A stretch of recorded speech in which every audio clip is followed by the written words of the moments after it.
Assalamualaikum warahmatullahi wabarakatuh.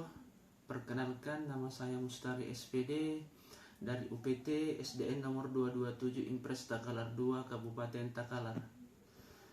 Saya akan memaparkan tentang studi kasus modul 3, yaitu analisis 9 langkah pengambilan keputusan yang terjadi pada kasus Rara. Langkah yang pertama, apa saja nilai-nilai yang sering bertentangan, yaitu nilai kejujuran, integritas, dan keadilan berlawanan dengan nilai kesetiaan dan persahabatan. Terus langkah yang kedua, siapa saja yang terlibat.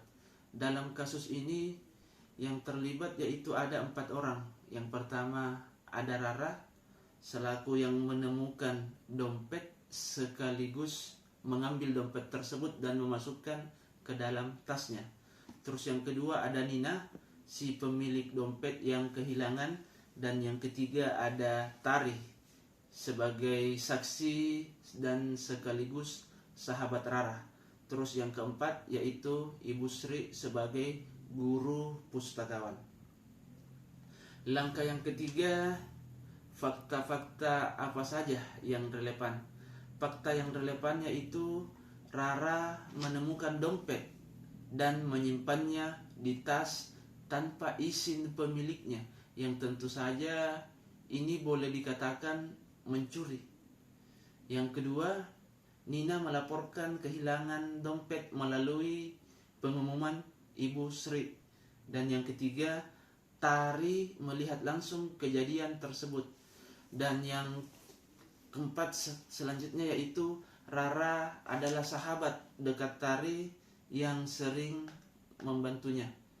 Terus Tari menghadapi dilema, di mana dilemanya yaitu antara melaporkan demi kejujuran atau diam demi persahabatan mereka.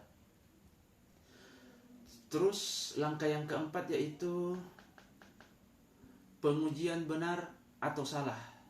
Yang pertama ada uji legal, di mana mengambil dompet orang lain adalah salah, di mana salahnya yaitu boleh dikatakan sama dengan pencurian. Yang kedua, uji regulasi atau etika sekolah, di mana menyimpan barang temuan yang bukan milik sendiri tentu bertentangan dengan aturan yang berlaku di sekolah. Terus yang ketiga yaitu uji intuisi atau hati nurani mengatakan bahwa dompet yang kita temukan seharusnya dikembalikan kepada si pemilik. Terus yang keempat ada uji publikasi, di mana jika kasus ini diumumkan ke publik, tindakan Rara tentunya akan dipandang salah oleh warga sekolah. Terus yang terakhir yaitu uji panutan. Apa yang akan dilakukan oleh orang jujur? Ya, tentu saja orang jujur akan mengembalikan dompet tersebut. Oke, selanjutnya yaitu langkah yang kelima. Langkah yang kelima yaitu pengujian paradigma. Benar lawan benar. Kebenaran versus kesetiaan. Jujur mengembalikan dompet atau setia pada sahabat. Terus yang kedua, individu melawan komunitas, di mana kepentingan Rara melawan keadilan untuk Nina dan komunitas di sekolah. Terus jangka pendek versus jangka panjangnya, yaitu menjaga hubungan sahabat tapi sifatnya sesaat. Terus membangun budaya kejujuran yang sifatnya jangka panjang. Oke, terus langkah yang keenam yaitu prinsip resolusi. Prinsip resolusi di sini ada 3. Pertama, rule based thinking, yaitu aturan di mana barang temuan itu tentu saja wajib untuk dikembalikan. Terus yang kedua yaitu end based thinking, yaitu hasil. Kebaikan terbesar tercapai seandainya Nina mendapatkan haknya kembali. Terus yang ketiga yaitu care based thinking, yaitu kepedulian, di mana apa yang kita lakukan pada orang lain yang ingin kita terima. Jika kita kehilangan dompet, pasti kita ingin mengembalikan. Selanjutnya langkah yang ketujuh. Langkah yang ketujuh adalah opsi lain yang lebih kreatif, adil, dan bijak yang bisa kita lakukan.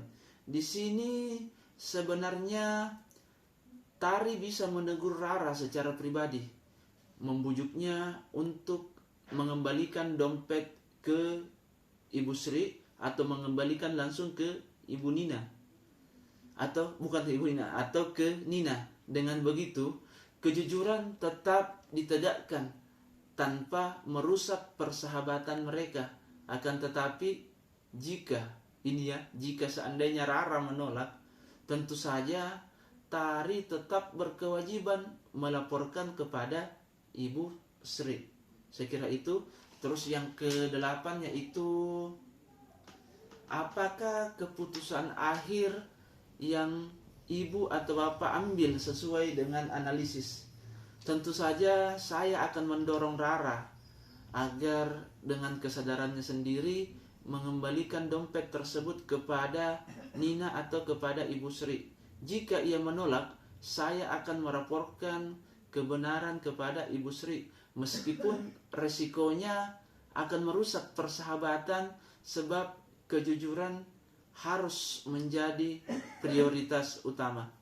Oke, selanjutnya langkah yang terakhir atau langkah yang ke-9 yaitu pelajaran apa yang kita dapat dari pengambilan keputusan ini, dan bagaimana pelajaran tersebut dapat memperbaiki pengambilan keputusan ibu bapak di kemudian hari. Di sini keputusan kadang sering melibatkan pengorbanan. Pengorbanan yang kita maksud di sini pengorbanan yaitu hubungan pribadi antar sahabat. Yang kedua, tetapi integritas kita tidak boleh dikompromikan.